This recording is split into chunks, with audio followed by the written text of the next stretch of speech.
Baik, Assalamualaikum warahmatullahi wabarakatuh. Waalaikumsalam warahmatullahi wabarakatuh. Innal hamdalillah nahmaduhu wa nasta'inuhu wa nastaghfiruh wa na'udzu billahi min shururi anfusina wa min sayyiati a'malina. Asyhadu an la ilaha illallah wahdahu la syarika lah wa asyhadu anna Muhammadan abduhu wa rasuluh alladzi la nabiyya ba'da amma ba'du. Sahabat-sahabat MKI yang dirahmati Allah, alhamdulillah pada kesempatan ini kita bisa kembali bermuajahah, bersilaturahim untuk senantiasa mendekatkan diri kita.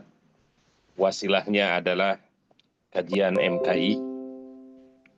Mudah-mudahan pertemuan kita kali ini sekalipun lewat media online dan media online yang kita gunakan ini mudah-mudahan menjadi wasilah kita untuk senantiasa mendapatkan keridhaan Allah Subhanahu wa taala. Baik sahabat-sahabat MKI yang dirahmati Allah, alhamdulillah pada kesempatan ini kita akan mengkaji yang berkaitan dengan sholat, Risalah Sholat episode ke-5.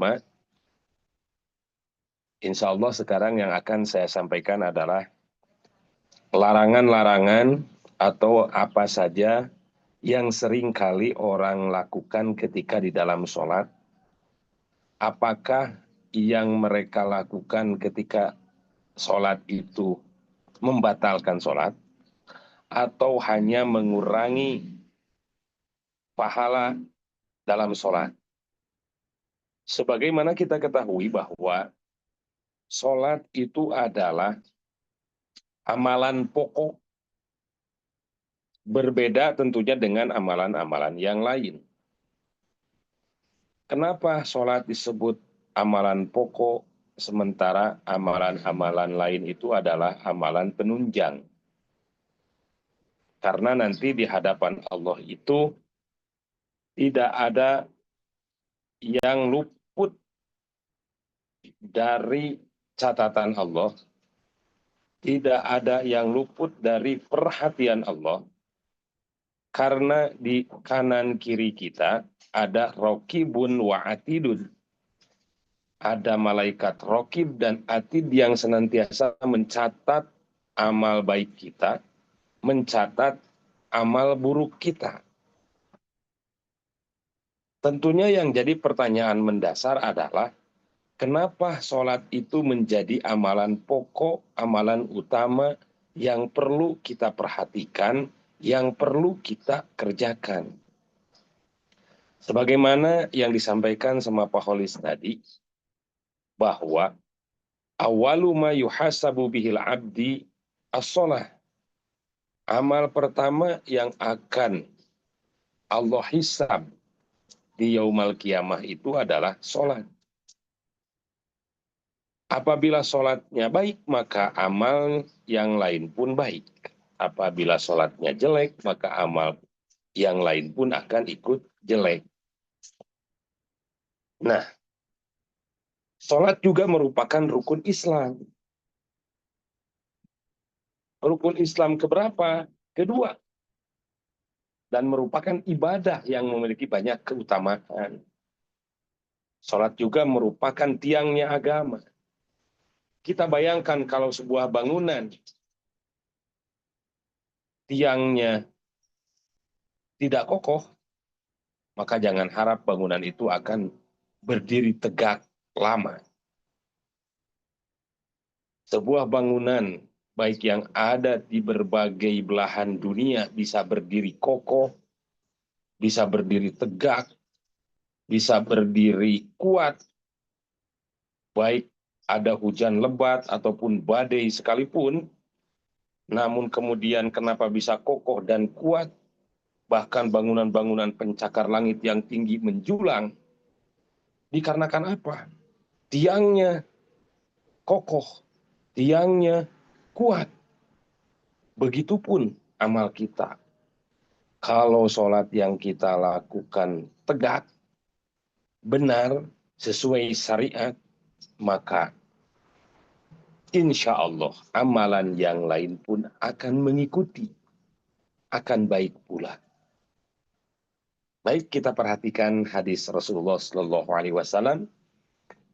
Roksul amril Islam, pokok dari perkara Islam adalah wa umuduhu sholah. Satu, tiangnya adalah sholat. Wa dirwatu sanamihil jihad, dan puncaknya adalah jihad. Nah, amalan pokok adalah sholat. Kenapa? Karena dia sebagai tiang yang akan menopang kepada amalan-amalan yang lain. Sekalipun di sini dalam hadis ini Rasulullah mengatakan wadirwatu sanamihi al jihad. Puncaknya adalah jihad. Sudah barang tentu pondasi awalnya adalah sholat. Nah, yang jadi pertanyaan adalah bagaimana sholat kita? Apakah sudah sesuai dengan apa yang pernah dicontohkan oleh Rasulullah? Dalam sebuah hadis Rasulullah mengatakan, "Shollu kama ra'aitumuni usolli." Sholatlah kalian sebagaimana melihat aku sholat. Bahkan dalam berbagai buku ada sebuah judul yang ditulis oleh ulama-ulama Timur Tengah ataupun para ustadz, para kiai yang ada di Indonesia. Kita akan menemukan sebuah buku yang berjudul Akhta'ul Musallin, kesalahan-kesalahan orang ketika sholat. Disadari atau tidak bahwa dalam buku itu menjabarkan bagaimana seharusnya sholat yang baik dan benar. Kesalahan-kesalahan apa yang pernah kita lakukan ketika kita dalam sholat, seolah-olah bahwa apa yang kita lakukan ketika kita sholat itu tidak ada larangan. Seperti misalkan muka kita melihat ke atas, kemudian menguap, kemudian meludah, dan lain sebagainya. Nah, insya Allah kita akan bahas satu persatu pada pertemuan kita kali ini. Baik, sahabat-sahabat MKI yang dirahmati Allah, kita mulai dari sebuah hadis yang disampaikan oleh Rasulullah Shallallahu Alaihi Wasallam. Sebelum menginjak kepada sebuah bab, ada kalanya sholat yang kita lakukan ini mesti tenang, mesti sesuai. Nah, seringkali kita jumpai bahwa terkadang kita ketika kita melakukan sholat tidak tumanina. Pertanyaannya adalah, apa tumaninah itu? Nah, tumaninah itu adalah sukunun wa in qalla. Tumaninah itu adalah diam, walau hanya sebentar. Itu yang dimaksud dengan sakinah. Bahwa ada sebuah kaidah yang mengatakan bahwa as-sakinah, sakinah itu adalah idza dhahabatir rih. Sakanun idza dhahabatir rih. Sakinah itu tenang setelah gelombang datang. Kalau kita perhatikan sebuah kapal laut, ketika dia melintasi lautan akan terombang-ambing oleh ombak yang ada di lautan. Tapi ketika selesai ombak itu, sekalipun sebentar, sakanun, diam, tentram, itulah sakinah. Jadi, sekalipun gelombang datang, badai berdatangan, ketika kapal laut itu melintasi, goyang, setelah badai selesai, setelah ombak yang besar di lautan menerjang juga reda, maka di sanalah sakinah, tenang, tentram. Nah, dalam sebuah hadis, Rasulullah Shallallahu Alaihi Wasallam pernah menyampaikan, "Idza kumtu ila sholah, jika kalian mendirikan sholat, mengerjakan sholat, pakabir, maka bertakbirlah, sumakro mata yasaro ma'aka minal Qur'an. Lalu bacalah oleh kalian yang ringan daripada Al-Quran. Sumarka hatta tatma'ina roki'an. Kemudian kalian ruku dengan tumanina. Boleh juga kita artikan sumarka hatta tatma'ina roki'an. Kemudian hendaklah kalian ruku sehingga kalian benar-benar dalam keadaan ruku. Yang jadi pertanyaan, sudahkah ruku kita sesuai sejajar antara punggung, tidak terlalu bawah dan juga tidak terlalu ke atas? Sumarpa hatta tak tadila koiman. Lalu bangkit hingga berdiri tegak. Sumasjud hatta tatma'ina sajidan, kemudian kalian sujud sehingga kalian benar-benar dalam keadaan sujud. Tumanina ketika kita sujud. Tumanina ketika kita takbir. Tumanina ketika kita ruku. Tumanina ketika kita bangkit dari ruku. Tumanina ketika kita turun untuk melaksanakan sujud. Dan tumanina ketika kita dalam keadaan sujud. Sumarfa hatta tatma'ina jalisan. Lalu bangkit hingga duduk di antara dua sujud dengan tumanina, dengan tenang. Sumaf'al dzalika fi sholatika kulliha.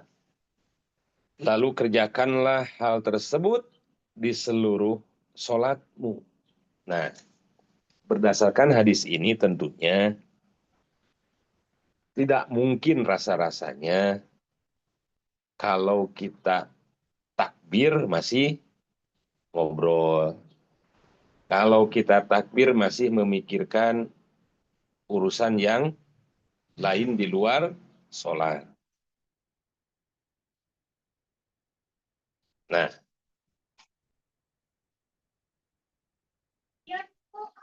ini menjadi sebuah konsekuensi logis bahwa ketika kita sedang sholat, maka tidak ada hal lain yang kita perbuat, yang kita kerjakan, kecuali sholat. Tidak ada hal lain yang kita pikirkan, yang kita renungkan, kecuali kita berkonsentrasi karena kita sedang sholat.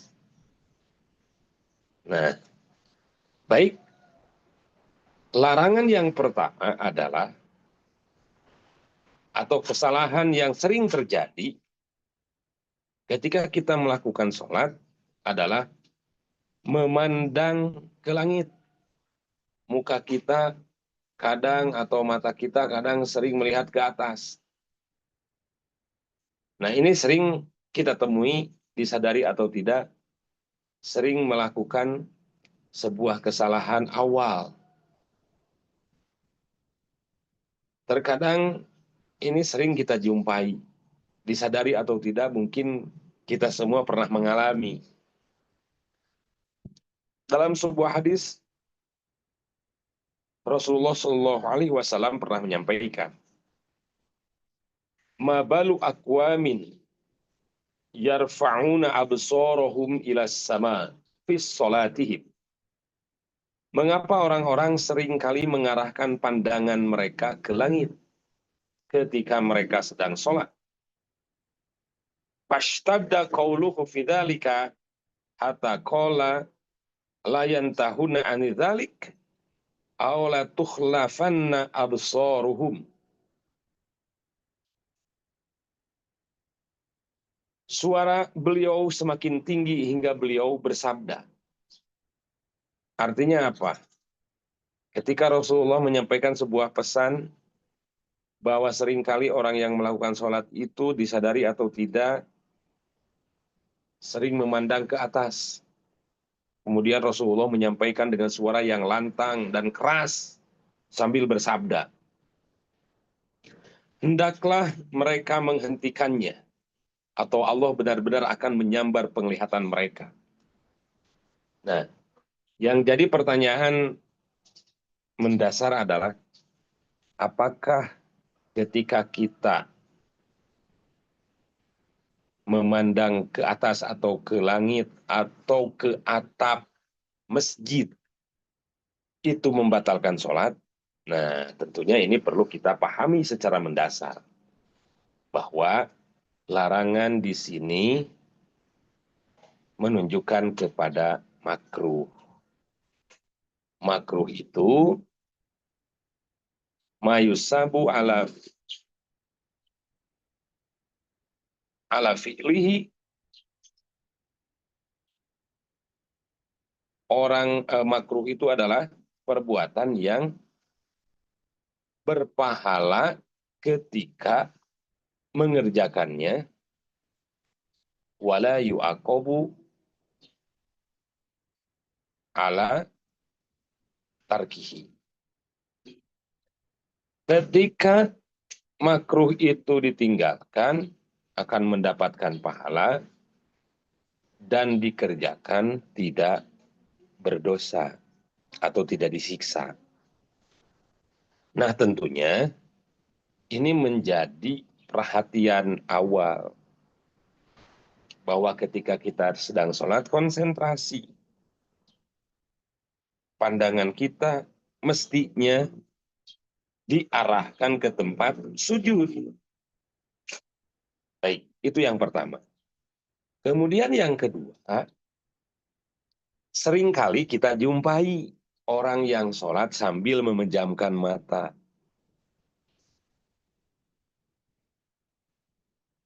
Terkadang seseorang melaksanakan sholat dengan memejamkan mata, tujuannya satu, supaya khusyuk. Akan tetapi para ulama menyatakan bahwa ketika kita melaksanakan sholat sambil memejamkan mata, hukumnya makruh. Sekalipun tujuannya ingin khusyuk, terus mata kita dipejamkan, bacaan kemana aja, pikiran ngelantur gitu kan. Gitu. Wa yakunu fi sholah tagmidi ainihi li ghairi hajah. Dimakruhkan dalam sholat untuk menutup kedua matanya tanpa keperluan. Li'anna dzalik min fi'lil yahud. Kenapa? Karena hal tersebut dikarenakan merupakan perbuatan orang-orang Yahudi.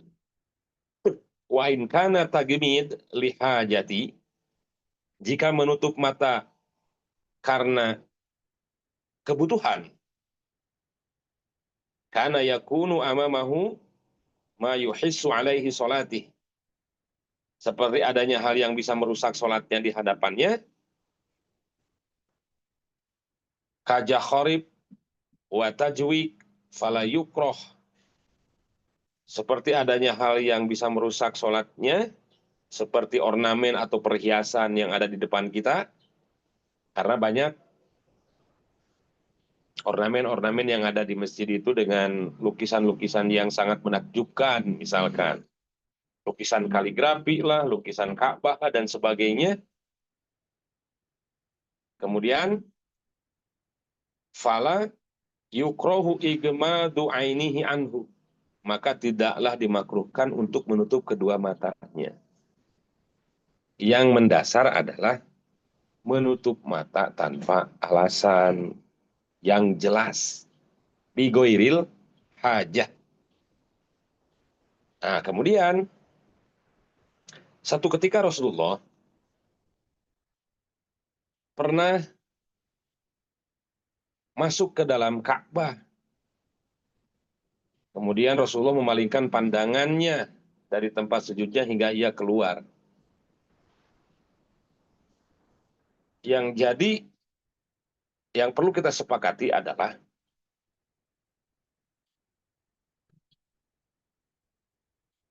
hendaklah kita sholat, maka mata kita jangan dipejamkan. Kalau tidak ada keperluan. Seandainya pandangan kita akan mengganggu kehusuan sholat, maka diperbolehkan untuk memejamkan mata. Tapi apa yang saya lakukan, sekalipun banyak ornamen, dan nggak mungkin ya, Paulis, muka kita melihat ke kanan kiri ke atas gitu. Kita fokus aja ke tempat sujud. Nah, kemudian Rasulullah pernah memalingkan mukanya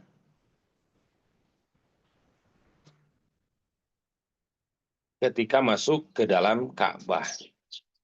Rasulullah tidak pernah memalingkan mukanya ketika masuk ke dalam Ka'bah. Dakhala Rasulullah Shallallahu Alaihi Wasallam al-Ka'bah. Rasulullah Shallallahu Alaihi Wasallam masuk ke dalam Ka'bah. Ma khallafa basarahu maudi'u sujuduhu hatta kharaja minha. Beliau tidak pernah memalingkan pandangannya dari tempat sujudnya hingga ia keluar dari Ka'bah. Jadi masuk Ka'bah, kemudian Rasulullah sholat. Nah, Rasulullah Shallallahu Alaihi Wasallam sholat fokus pandangannya ke tempat sujud, tidak melihat ke kanan ke kiri, tidak melihat ke atas.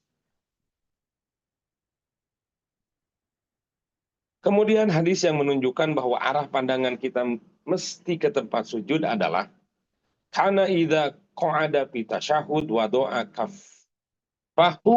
kaffahul yusra ala fakhdahil yusra wa asaru bisababati la yuzawwiju basrahu isaratihi.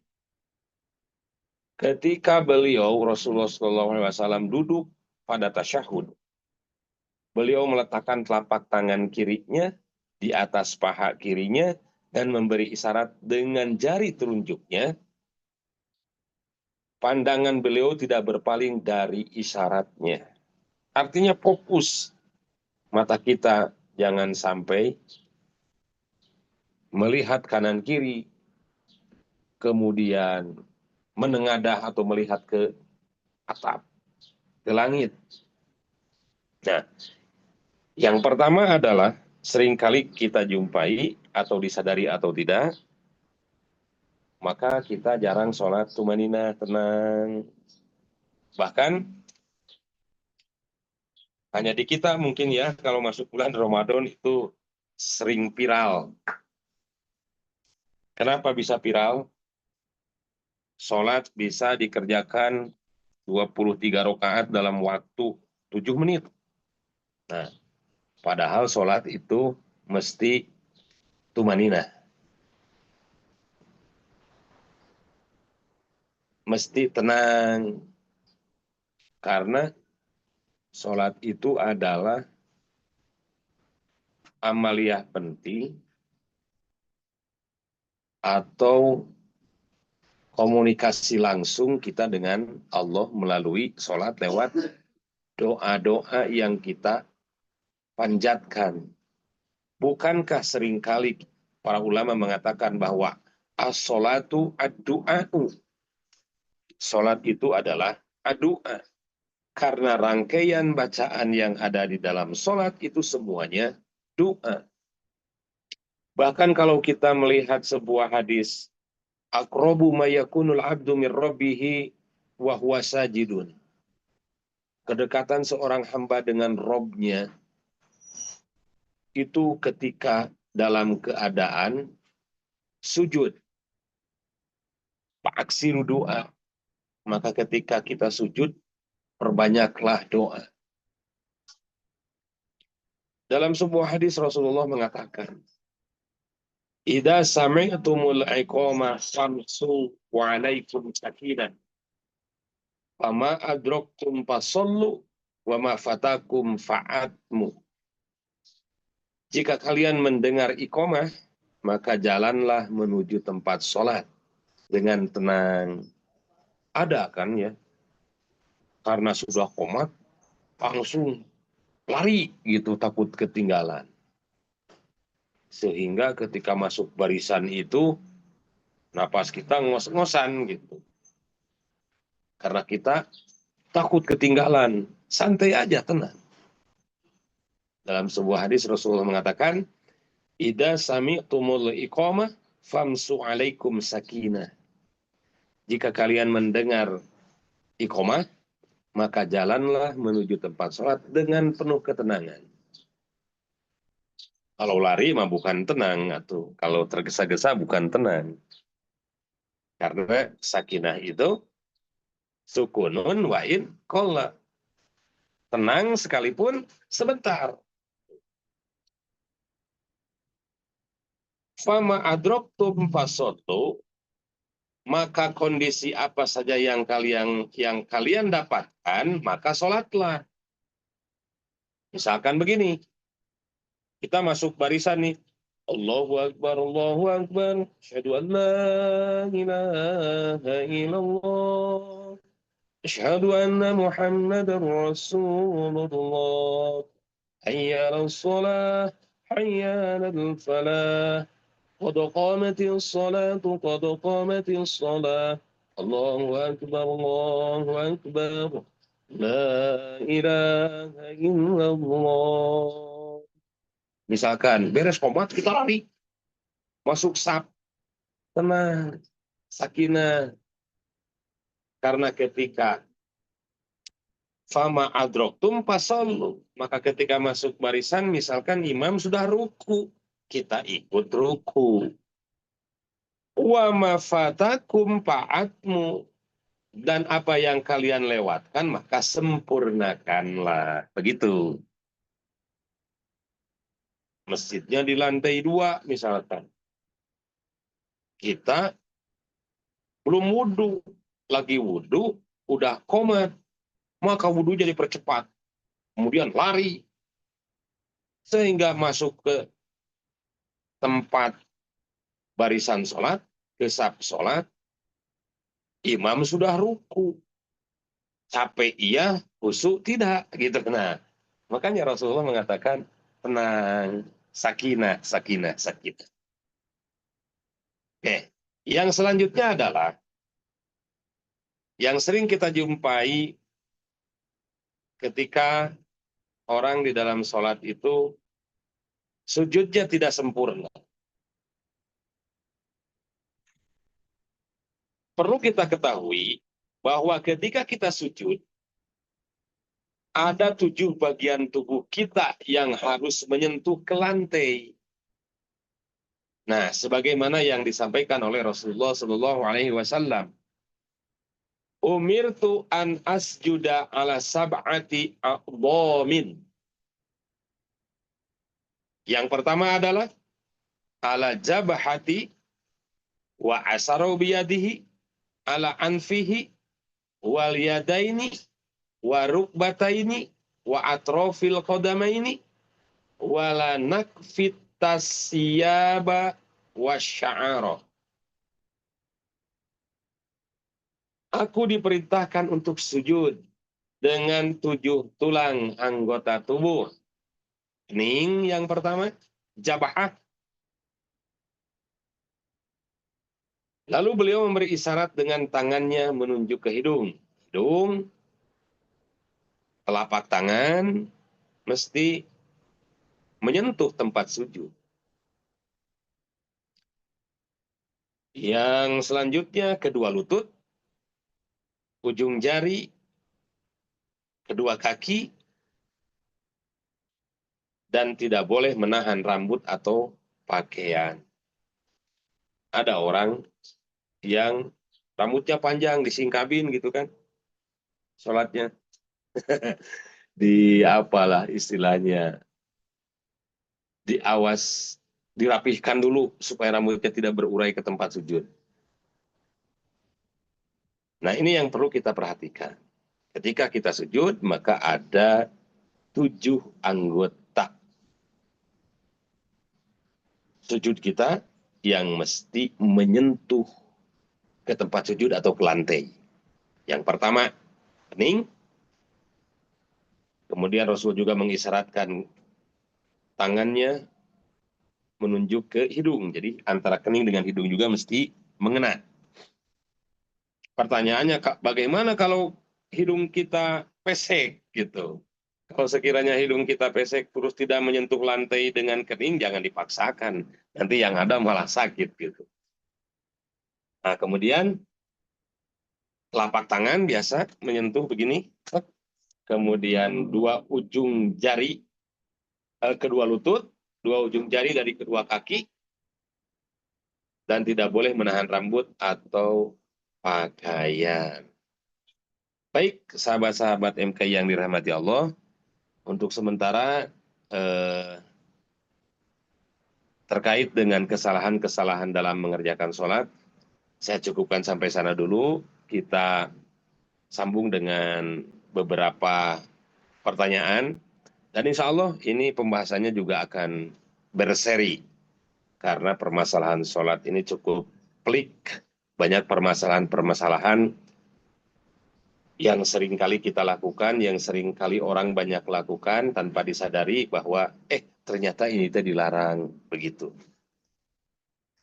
Baik, itu saja yang dapat saya sampaikan. Mudah-mudahan ada guna dan manfaatnya. Aku lupa bihada wa astagfirullah li walakum. Wassalamualaikum warahmatullahi wabarakatuh.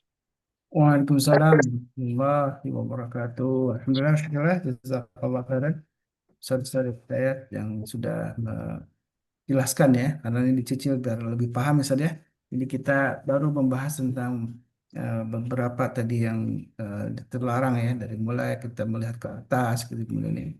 Kemudian tadi terakhir ada 7 anggota tubuh yang harus menempel ke waktu itu tanah ya, tapi mungkin kalau sekarang udah lantai ya, entah apa. Tapi yang penting memang menempel ya, jadi tidak kemudian eh, tidak menempel karena termasuk yang dilarang ya.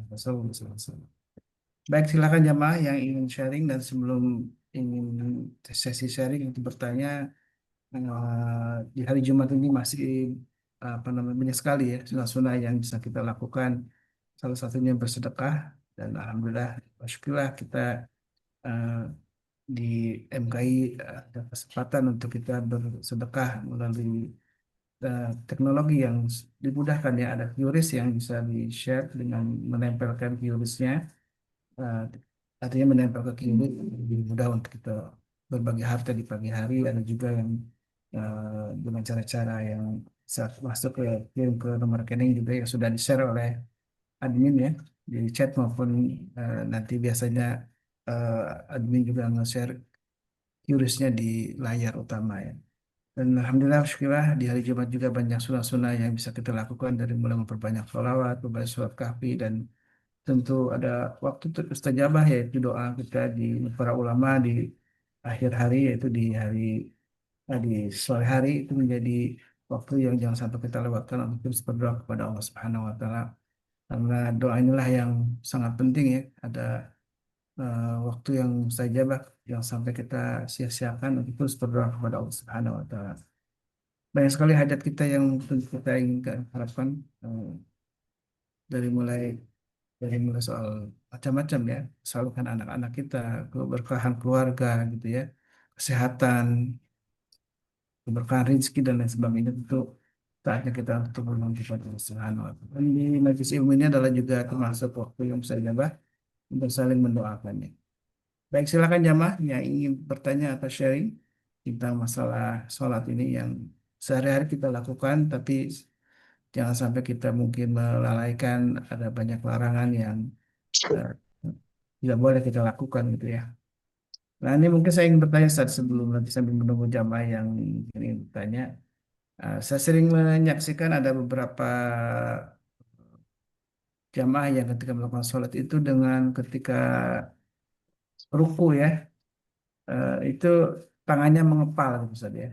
Jadi tidak, kalau kebanyakan kita kan dalam mazhab Syafi'i ini yang saya tahu memang tangannya terbuka gitu ya, dengan jari-jarinya terbuka gitu kan ya untuk eh, posisi dalam sujudnya. Tapi ada juga yang saya lihat tangannya dikepal dan ketika beranjak dari sujud pun eh, biasanya ditahan dulu dengan tangan yang posisinya mengepal. Ini memang apakah ada tuntunannya, Ustaz?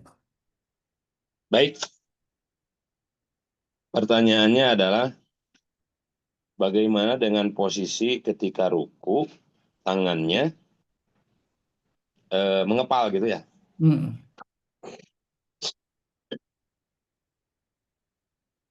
Nah, berdasarkan hadis Rasulullah SAW yang diriwayatkan oleh Imam An-Nasai, kemudian Imam Ahmad bin Hambal, eh, mengatakan begini, Ra'aitu Rasulullah sallallahu alaihi wasallam idza kana qa'iman fi sholati qabado bi yaminihi ala shimali.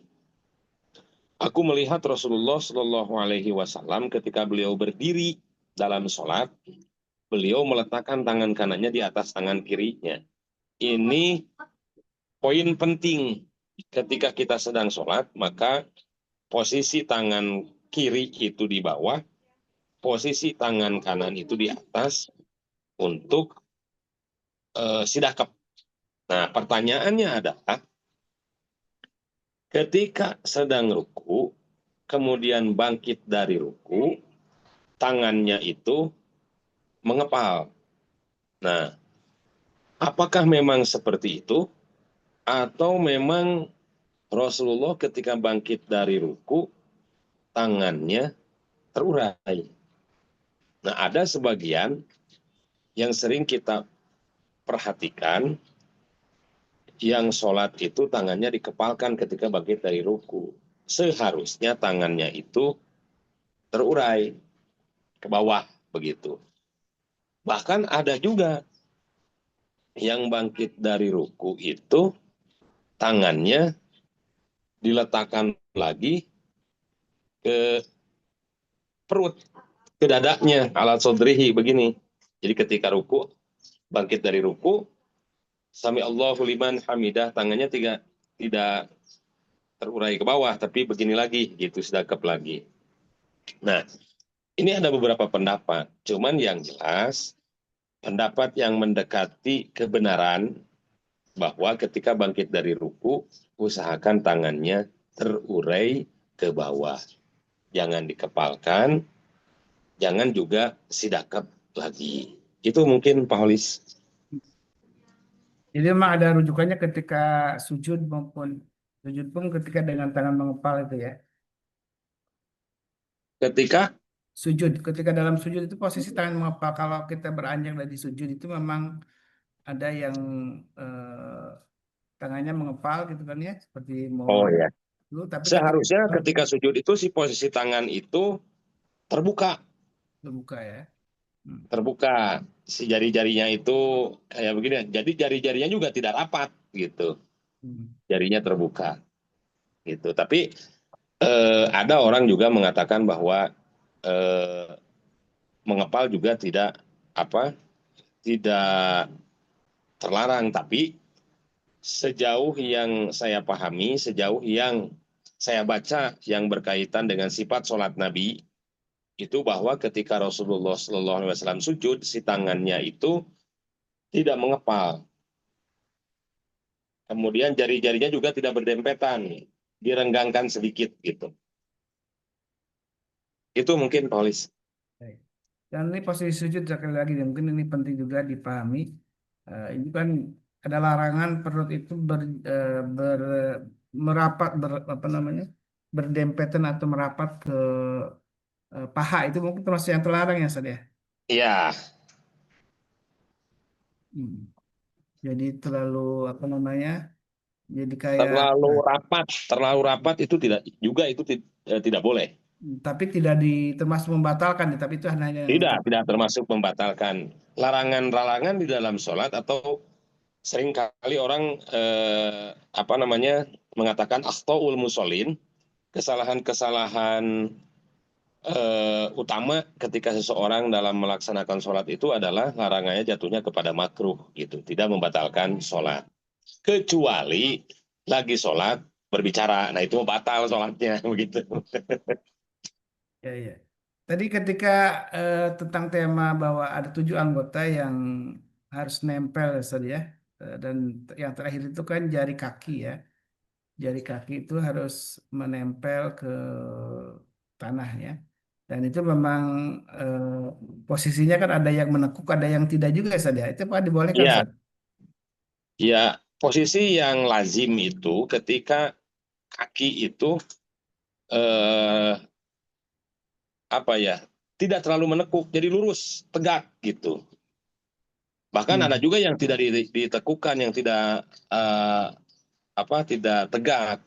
Cuman yang jadi pertanyaan, apakah memang seperti itu tidak bisa atau memang kita dalam beribadah tasahul menganggap enteng saja. Nah itu kan seringkali orang itu dua dalam beribadah itu kalau nggak takaluk memberatkan diri ya Hmm. tasahul menganggap enteng Hmm.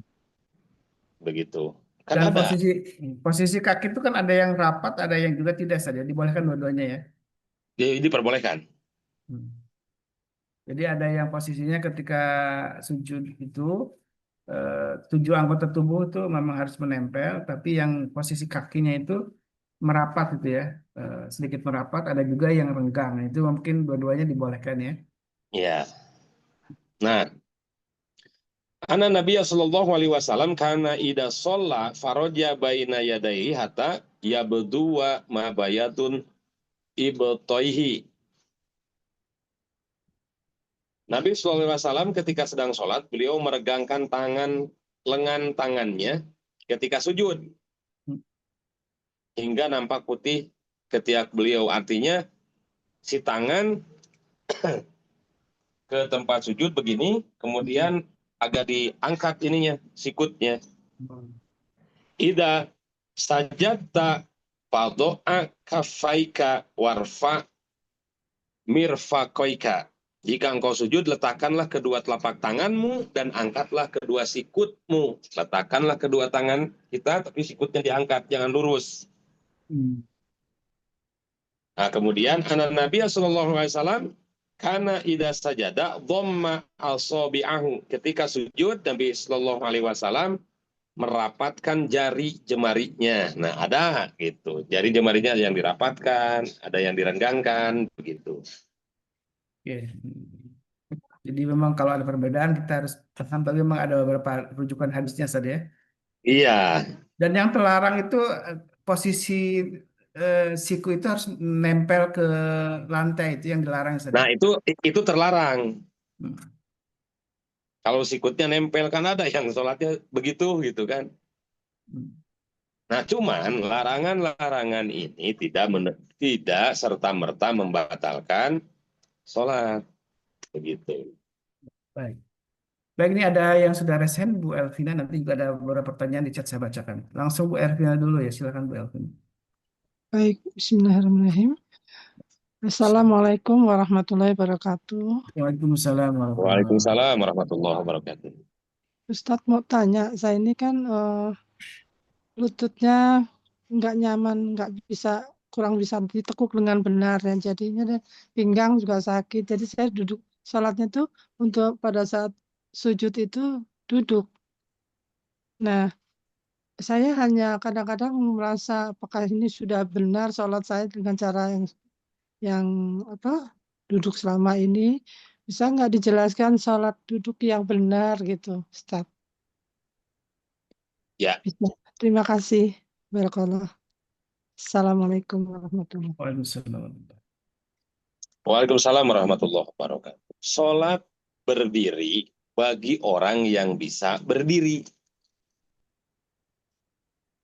Berarti posisi ibu itu dapat pengecualian rukhsah. Ketika ibu tidak bisa berdiri, maka duduklah. Kan begitu.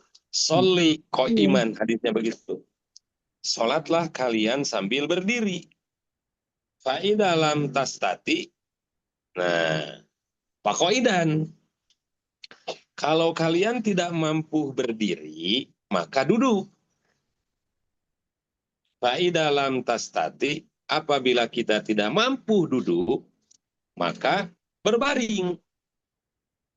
Fa'ala janbin. Berbaring pun tidak mampu. Abi isyaratihi, maka sholatlah dengan isyarat. Dengan isyarat pun tidak mampu. Berarti kita sholatkan.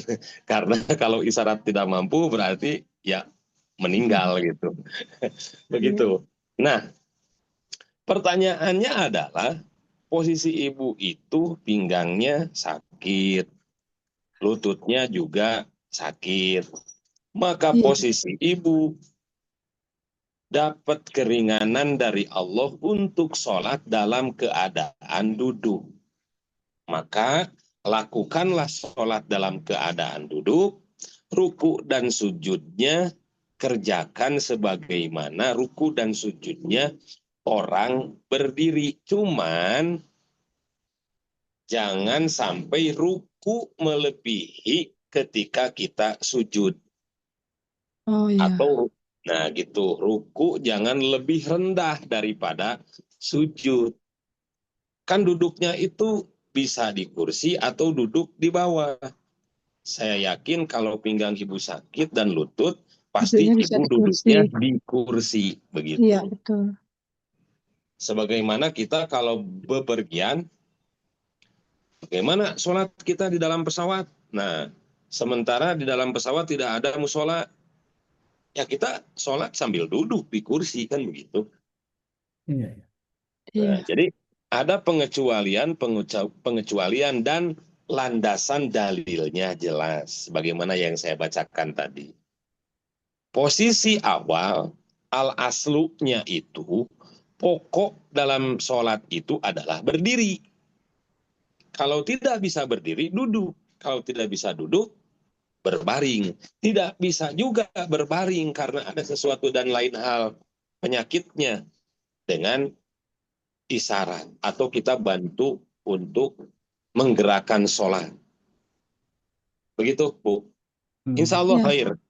Satu lagi Ustadz, pada saat setelah takbir itu kan Allahu Akbar, apakah tangannya kembali ke paha atau lurus ke bawah? Nah, Diturun lurus. lakukanlah ketika kita berdiri ataupun duduk, ketika kita takbiratul ihram, maka posisi tangan itu berada di sodrihi, ya, di perut, gitu. Saat duduk itu loh Ustadz. Iya. Allahu Akbar atau Sami Allahu liman hamidah, misalnya tangan kanan. Nah, Apakah kalau lurus ke bawah atau ya, nah, kembali ke posisi paha? pertama takbiratul ihram, Allahu Akbar, iftitah, Al-Fatihah dan sebagainya. Iya. Kemudian ruku, Allahu Akbar, maka tangan kita berada di paha. Oh iya. Bagi yang duduk, gitu. Oh iya. Baik Ustadz. Bangkit dari ruku juga sama. Iya. Tapi untuk takbiratul ihram mungkin apakah ibu masih sanggup untuk berdiri, Bu? Pas awalnya aja. Oh, kadang-kadang masih bisa berdiri enak gitu, tapi kadang-kadang pinggangnya sakit, jadi saya duduk gitu. Nah, sekiranya ibu sholat mengganggu kepada kehusuan sholat, maka lakukanlah sholat semampu ibu dalam keadaan duduk. Begitu. Saya mau nyoba berdiri nih. Baru Iya. juga baca iftitah udah sakit. Ya udah duduk aja, Bu. Gitu. Oh iya.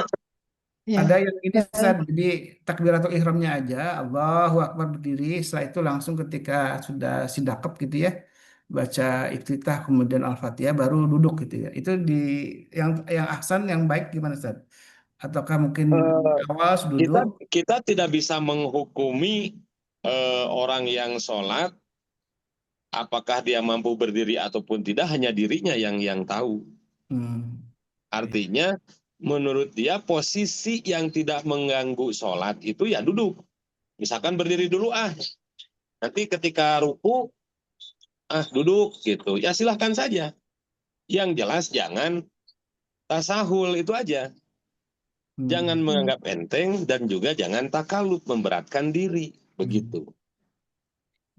Jadi tergantung Baik, kemampuan Bu Elvina bagaimana baiknya. Misalnya ketika pas awal saya mau berdiri, tapi setelah itu iya, eh, gerakan selanjutnya mungkin duduk itu juga nggak apa-apa ya, Ustaz ya. iya. Ya. Artinya Saya, tidak. iya, saya juga demikian. Kalau pas lagi enak, ya saya berdiri. Hanya pada saat sujud saja saya duduk. Nanti berdiri lagi. Gitu. Ya nggak apa-apa, silakan aja Bu. Hmm. Karena lakukanlah sholat itu dengan tumanina. Hmm. Iya, Sakanun wa in qalla. Diam, baik. tenang, sekalipun sebentar. Kan begitu. Kan sholat itu Iya, mesti tumanina. Sumarka hatta tatmaina rokian. Rukulah kalian sehingga benar-benar dalam keadaan ruku. Gitu. Sumasjud hatta tatmaina sajidan. Sujudlah kalian sehingga kalian benar-benar dalam keadaan sujud tenang begitu. Baik. baik Baik. Ustadz. Terima kasih banyak Ustadz Sama-sama Khalid. Bu. Baik. Ini Ustadz saya baca Sarif. dulu yang di chat ya, nanti setelah itu Bu Nita ya. Saya bacakan dulu dari Bu Assalamualaikum Amelia, Bu Meli ya. warahmatullahi. Ustaz izin bertanya, saya sering mendapati beberapa orang itu saat bangkit dari sujud ya, mau berdiri, dia tidak duduk dulu. Jadi langsung ini ada yang memang langsung tidak duduk, ada juga yang duduk sebentar kemudian berdiri. Ini mana yang paling baik Ustaz? Atau mungkin secara hukum fikih apakah Nah, dua itu boleh dilakukan? dua kondisi ini adalah dua kondisi yang berbeda.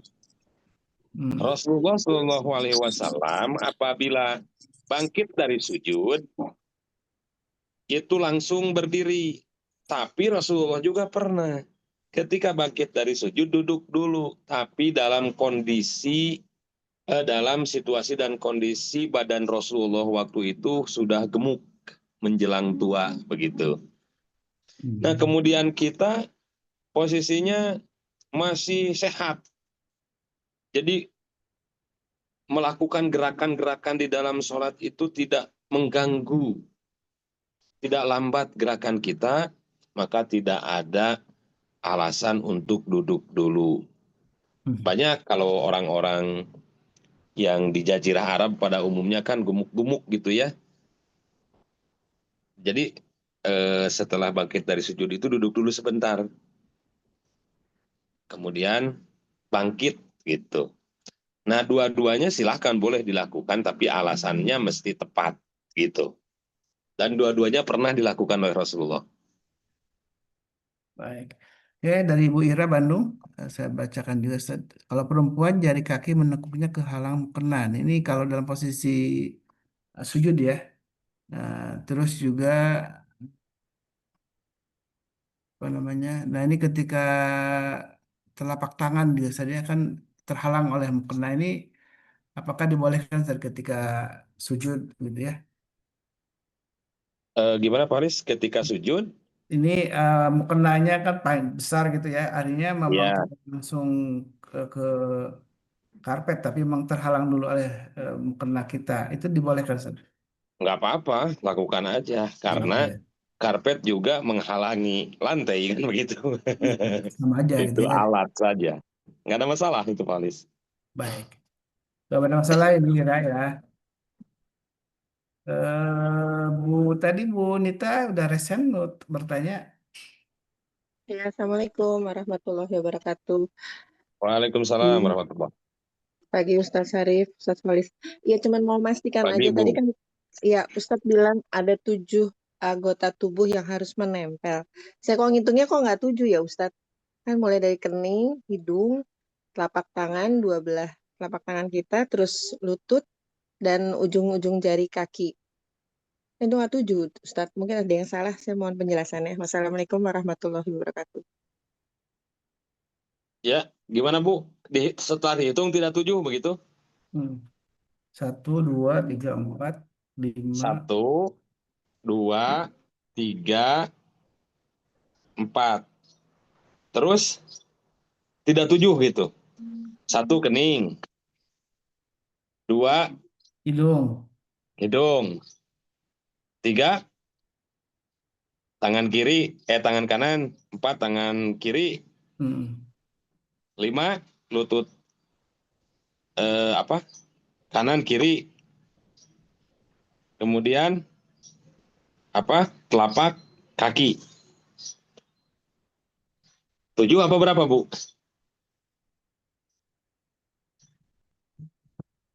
Ayo. Tangannya dihitung 2 ya, Sad ya? Iya. Karena tangan bisa ini apa namanya bisa sambil yang satu sambil megang yang lain gitu kan. Jadi tangan hitungnya 2, jadi 1, 2, 3, 4, 5, 6. Bagian kaki 4 tuh. Hmm. Ya kan? Bagian kaki 4, ujung jari sama lutut. Hmm. Tangan 5, kening sama hidung 7 Bu. Hmm. Jadi posisi kening dan hidung itu 1, karena itu wilayah wajah gitu kan. Tangan Ya, 2, terus lutut 2, jari kaki 2 gitu ya. Jadi 1, 2, 3, iya. 4, 5, 6, Kan 7. begini. Hadisnya kan begini. Umirtu an asjuda ala sab'ati a'dhamin. Aku diperintahkan untuk bersujud dengan 7 tulang anggota sujud. Yang pertama ala jabhati. Nah, ala jabhati kening. Wa asaro biyadihi ala anpihi. Kemudian Rasulullah mengisyaratkan ya tangannya kepada hidungnya. Artinya muka itu 1 begitu. Oke, baik. Baik, berarti muka jadi kening dengan hidung tuh hitungnya 1 ya. Nah, Baik, begitu. ya. Baik, baik. Barakallah. Assalamualaikum warahmatullahi wabarakatuh. Memang disebut di hadisnya itu Waalaikumsalam. 7 posisi itu ya, 7 posisi. Baik, dari Ibu Dewi Solihati, Assalamualaikum Ustadz, izin bertanya. Kalau setelah selesai sholat, baru salam tiba, cucu memanggil dan berada di luar rumah. Pintu terkunci kan berdiri tuh, kalau buka pintu lalu lanjut berzikir pada sholat apa? Boleh, katanya ada Ustadz yang bilang tidak boleh keluar dari sajadah dan bicara dulu setelah sholat ketika sedang berzikir. Jadi ini posisi sedang berzikir, Ustadz. Jadi setelah sholat itu tidak zikir dulu gitu kan. Langsung mungkin karena anaknya mau eh, udah datang buka pintu, nah ini setelah itu dilakukan zikir itu boleh Ustaz? Atau ada yang mengatakan itu kalau zikir setelah sholat itu harus langsung tidak boleh dijeda, gimana Ustaz? Nah, tentunya kalau kita melakukan sesuatu pasti mesti ada alasannya kan begitu. Ketika kita sedang sholat, ini mah sedang sholat nih, anggota tubuh kita gatal. Apakah jangan digaruk sehingga mengganggu kehusuan dalam sholat sambil menahan gatal gitu, kita nggak karuan badan kita. Atau digaruk. Ini mah sedang sholat. Bu, gimana Bu? Ibu mau menggaruk atau dibiarin? Digaruk. Digaruk padahal Iya, sedang sholat. iya tuh Ona nggak. Berarti setelah selesai sholat, zikir, ada anak kita atau cucu kita ngetuk pintu karena pintunya dikunci, ya udah aja Bu, buka pintu, lanjutin gitu zikirnya. Oh iya baik Ustaz. Memang idealnya idan soropa duburi kuli sholah istighfaro salasan begitu. Apabila kita selesai sholat maka zikirlah ya astagfirullah 3 kali kemudian dan selanjutnya. Nah pertanyaannya, ketika kita sedang zikir, anak atau cucu kita manggil ngetuk pintu, ya udah lakukan saja. Udah selesai sholat itu Bu. ketika sedang sholat pun kalau ada sesuatu dan lain hal yang membahayakan, maka utamakan dulu. Hmm. Oh iya baik. Tiba-tiba ada Gitu. ular gitu Ustaz ya, ya harus Iya. diselamatkan diri dulu ya. Rasulullah ketika sedang sholat berjamaah tuh, kan Rasulullah suka naro sutroh gitu ya. Ada gerombolan itu tuh, gerombolan kambing yang lagi digembala, kemudian kambingnya itu melintasi tempat Rasulullah sholat. Rasulullah bergerak ke depan supaya sutrohnya tidak dilintasi oleh kambing begitu. Oh iya baik. Ya baik Ustaz. Jazakallahu Baik, Bu. khairan. Amin. Bahkan itu sedang sholat Ustaz ya. Itu sedang sholat, Bu. Ini mah selesai sholatnya lagi zikir. Enggak apa-apa. Bangkit aja, Bu, buka gitu. Ini kalau sedang sholat saja, mungkin perempuan di rumah sedang sholat lupa nih pintunya dikunci nih. Anak ngetuk-ngetuk ini apakah dibatalkan atau kemudian berdiri kemudian membuka pintu? Berdiri, kuncinya buka, tapi jangan dibatalkan sholatnya. Bahkan Kemudian berdiri nih, dibuka pintu. Nih mamah bukain, oh tuh batal sholatnya itu mah. ya, apalagi minum dulu ya. Nah, itu mah langsung aja makan, Polis. Ya. Jadi boleh itu Bu kalau lagi sedang sholat pun, bahkan tadi kalau apalagi sedang zikir itu boleh apapun kegiatan karena sudah selesai sholat, tapi dan tidak membatalkan sholat ketika bahkan ketika sholat pun memang ada keperluan misalnya yang memang tidak mungkin ditunda. Kecuali kalau handphone berdering, nah itu dibiarin aja kalau handphone mah ya. Tapi kalau Ya ini biarin aja itu. nggak bisa masuk karena dikunci, nah itu kan lain ya posisinya. Makanya diusahakan ketika sedang sholat itu, kalau bisa handphone di mute atau dimatikan gitu. Nah kalau ada tamu, nah, assalamualaikum nih, baiknya dibuka pintunya kemudian waalaikumsalam, monggo nanti saya sholat dulu ya, batal itu sholatnya ya Ustaz ya. Itu baiknya gimana Ustaz? Ketika ada tamu dibiarin aja ya. Nah, dibiarin aja lah itu mah. Iya. Iya, nanti tinggal Udah di pasti. aja. Makanya, Afwan tadi lagi sholat, ya, jadi tidak bisa dibuka atau insya Allah dijawab. kalau tamunya sangat penting mah akan nunggu. Iya. Ya. Baik Pak, silakan Pak Adi ya. Sudah resen? Wabarakatuh. Ustaz Syarif, apa kabar? Waalaikumsalam Damang, warahmatullahi Kang. wabarakatuh. Alhamdulillah, alhamdulillah. Tadi menarik yang tadi mengenai handphone berbunyi. Jujur sempat lupa, kadang khususnya pas Jumatan gitu ya. Lupa nih nggak di silent. Tiba-tiba bunyi nih pada saat kita kalau lagi berdiri sih ya udah dibiarin. Tapi kalau kita pas lagi duduk, karena handphonenya ada di depan, ya saya cukup mencet volume aja, dia otomatis jadi ke silent gitu ya. Nah itu apakah sama dengan yang tadi membukakan pintu, artinya tidak apa-apa atau memang boleh? Karena kalau dibiarin, menurut saya jadi mengganggu gitu ya. Itu mengganggunya bukan mengganggu Atau ke satu orang, mengganggunya ke seluruh jamaah itu Pak. ya itu dia makanya kalau apakah memang lebih baik saya pada lagi duduk ya udah saya ambil gitu kan, saya ambil terus saya pencet yang lama matiin atau saya silent seperti itu. Nah itu bagaimana? Itu yang pertama. Lalu yang kedua kalau sholat di pas sampai masjid gitu ya, terus sudah azan nih, posisi sedang azan gitu. Saya selalu biasanya tuh berdiri dulu sampai azan selesai. Setelah selesai baru kalau misalnya pas lagi datangnya di saat zuhur atau asar gitu, saya sholat sunatnya itu bareng sama tahiyatul masjid gitu ya. Itu kalau waktunya masih ada gitu ya.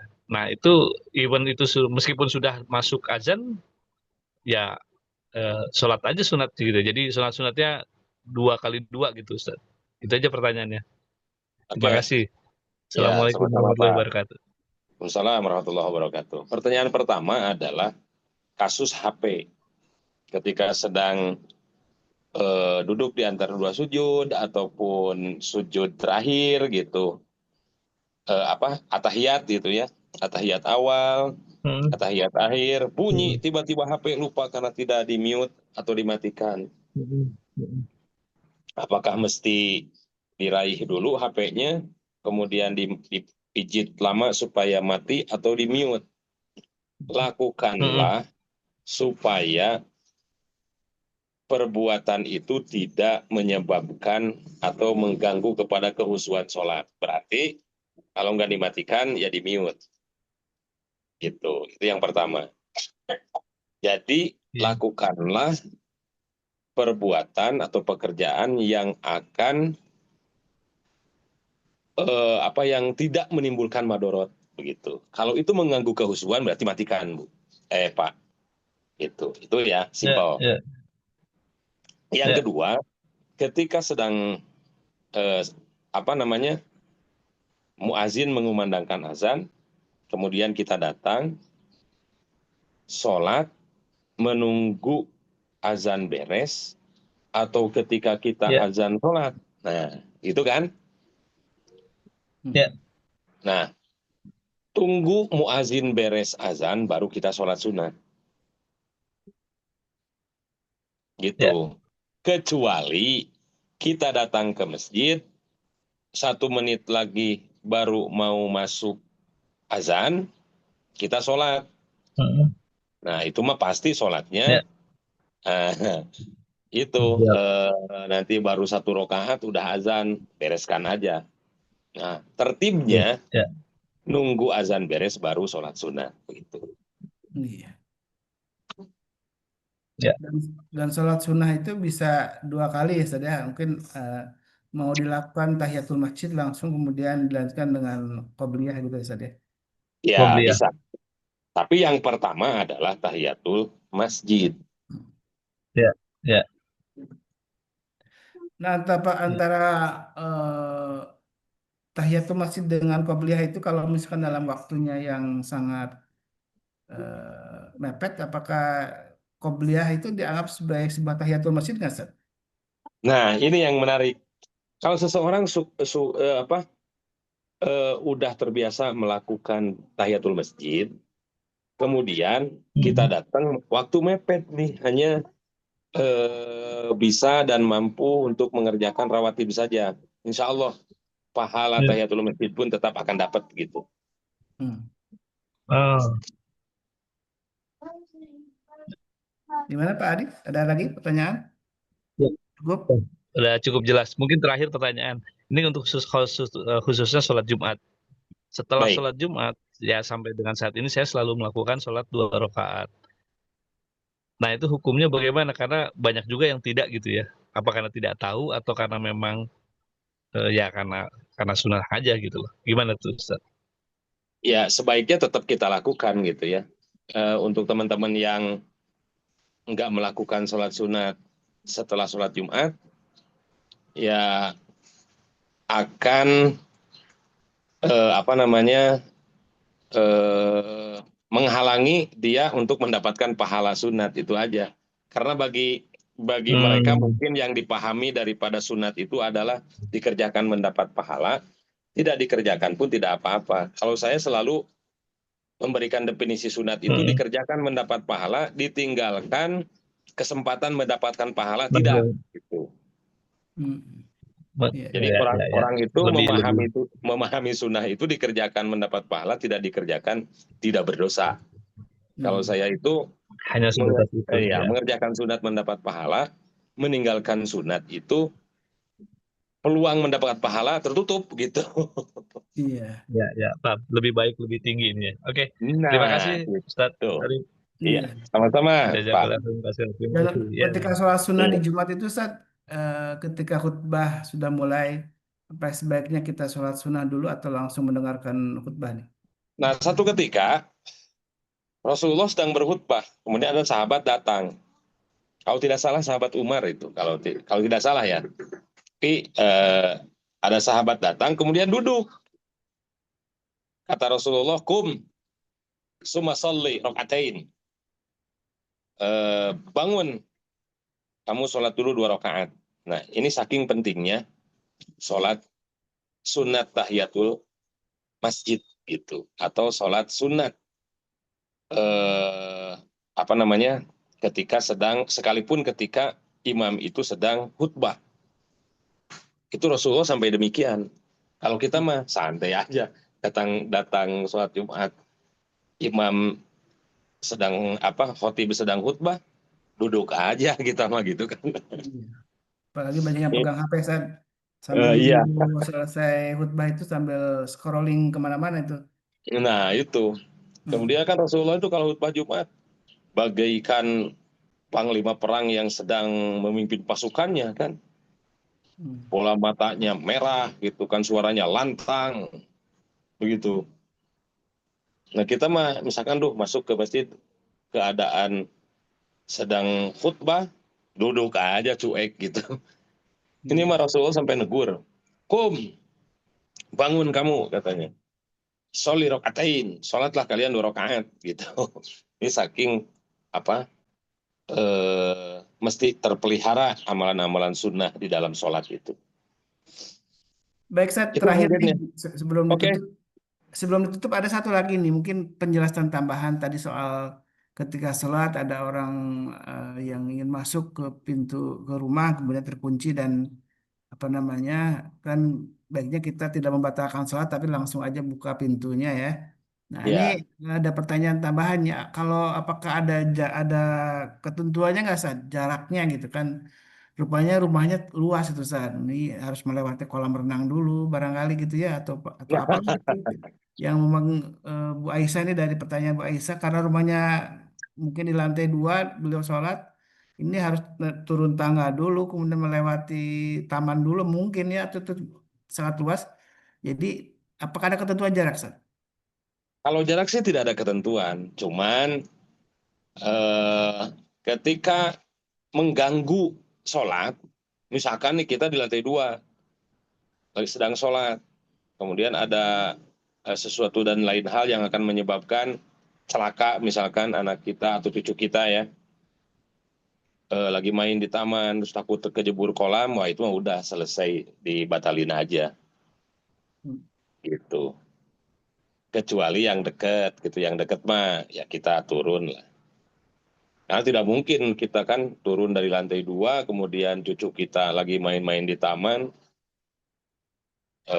takut kejebur ke kolam, itu mah hemat saya yang terbaik dibatalin aja dulu, daripada was-was dalam hati gitu kan, akan mengganggu kehusuan. Kecuali misalkan kita sholat di kamar, kunci kamar kita dikunci, cucu ngetuk-ketuk pintu ya bukain aja gitu. Itu mungkin Pak Holis. Baik. Jadi dilihat dari situasi dan kondisi, nilai madorotnya begitu. Kan adururatu tubihul mahturot. Kan kemadorotan itu mesti dihilangkan. Banyak kaidah-kaidah. Akhofu darurain, kan kedua kemadorotan itu mesti diambil yang lebih ringan gitu. Kita sedang sholat, apakah lanjut kita sholat sementara mengganggu kehusuan dalam sholat sambil was-was takut cucu kita kejebur ke kolam, konsekuensinya meninggal gitu, atau kita lanjut dalam sholat. Nah, hemat saya kalau seperti itu ya udah batalin sholat, ambil cucu kita, bawa kita ke kamar, lanjutlah kita sholat dari rakaat pertama lagi. Begitu. Baik, alhamdulillah, syukurlah, jazakallah khairan Ustaz Sari Hidayat, Masya Allah ya, banyak ilmu yang kita dapatkan pagi ini. Bagaimana kita melaksanakan sholat sebagaimana yang dicontohkan oleh Rasulullah SAW. Sallu kama ra'aitumuni usolli, kata Rasulullah, sholatlah kalian sebagaimana engkau melihat sholat, aku sholat. Dan bagaimana kita melihat Rasulullah SAW itu melewat hadis-hadis dari Nabi SAW tentunya, yang melihat adalah para sahabat Nabi yang kemudian tersampaikan lewat riwayat hadis kepada kita. Dan alhamdulillah riwayat hadis itu sudah tersampaikan juga oleh Ustaz Sarif Hidayat lewat ceramah beliau di pagi ini, dan mudah-mudahan ini salah satu wujud cinta kita kepada Rasul adalah dengan cara kita mengikuti sunnah-sunnahnya. Dan itulah, mari sama-sama kita juga memperbanyak salawat di pagi hari ini, bersalawat kepada Rasulullah SAW, keluarga dan para sahabatnya. Mudah-mudahan ini juga menjadi keberkahan untuk kita semua. dan mari kita isi pagi hari ini dengan keberkahan harta kita juga, dan juga amal-amal soleh kebaikan lainnya, mudah-mudahan menjadi bagian ya terus memperbanyak tabungan amal kita, dan kita berharap kepada Allah Subhanahu wa taala kita diwafatkan dalam keadaan husnul khatimah. Amin ya Allah ya rabbal alamin. Kita tutup dengan doa kafaratul majlis. Subhanakallahumma wa bihamdika. Subhanakallahumma wa bihamdika asyhadu an la ilaha illa anta astaghfiruka wa atubu ilaik. Assalamualaikum. Wassalamualaikum warahmatullahi wabarakatuh. Waalaikumsalam warahmatullahi wabarakatuh. Ustaz. Allahumma arhamna bil Qur'an waj'alhu lana imaman wa nuran wa hudan wa rahmah. Allahumma zakkirna minhu ma nasina وعلمنا منه ما جهلنا وارزقنا تلاوته آناء الليل وأطراف النهار واجعله لنا حجة يا